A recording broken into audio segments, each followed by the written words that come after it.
Bienvenue sur ma chaîne YouTube.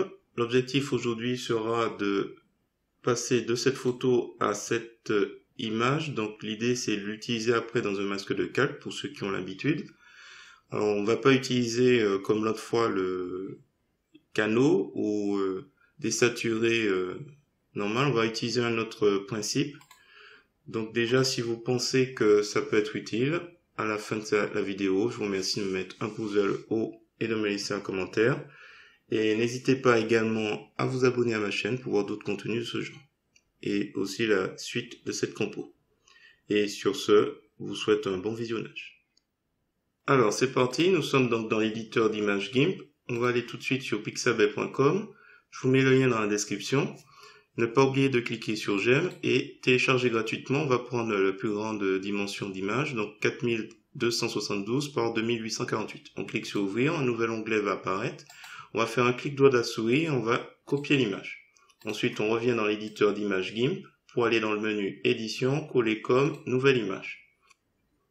Donc une fois que la photo est arrivée, dans une précédente vidéo, je vous montrais l'intérêt de la boîte de dialogue canaux, où on peut jouer un peu avec les différents canaux, donc rouge, vert, bleu pour chercher le contraste. Mais dans un cas comme celui-là, alors avant que je vous montre, donc on va prendre l'outil de découpage. Dans les options de cet outil, on va cocher supprimer les pixels découpés seulement, et on va sélectionner le sujet. Je prends l'outil zoom et on agrandit. Donc là, au niveau des différents canaux, on n'a pas trop de contraste possible, hein, c'est pas personnalisable comme on veut. Et si on veut s'amuser avec couleur, désaturé et désaturation, donc là, ici, on n'a pas trop non plus de possibilités. En revanche, si on va dans couleur, désaturation et mixeur mono, on peut, en cochant préserver, s'amuser à rechercher un peu le contraste de façon beaucoup plus fine. Et comme ça, par exemple, faire disparaître un peu l'arrière-plan, enfin l'environnement, et s'intéresser plus au sujet. Donc là, on va l'assombrir autant qu'on peut. Donc là, on va dire qu'on s'arrête à ce niveau-là. On peut descendre encore un peu. Voilà, bon, on va dire qu'on s'arrête à ce niveau. On fait valider. Et comme on sait, après il s'agit après de l'utiliser en masque de calque. Voilà, ce sera un petit tuto assez simple. Donc vous utilisez après l'outil pinceau, la couleur blanche, et puis vous faites disparaître les éléments qui vous intéressent pas. Donc je me rapproche, la ligne d'horizon. Bon, ça nous intéresse pas trop. Voilà.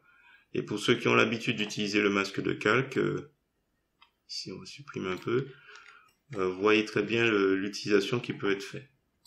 Donc là, limite, là où il n'y a pas de... Ça après, on voit après, mais il s'agit simplement de colorier les zones, et après le masque de calque, ça devient un peu plus simple. Je ne vais pas aller jusqu'au bout, mais... où je vais finir...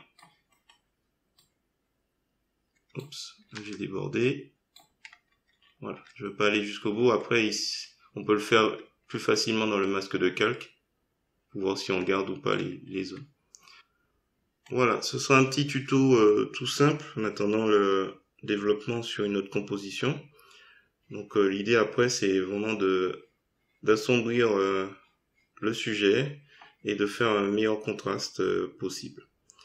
Donc si vous avez apprécié cette petite astuce, je vous remercie de me mettre un pouce vers le haut et de me laisser un commentaire. N'hésitez pas également à vous abonner à ma chaîne pour voir d'autres contenus de ce genre.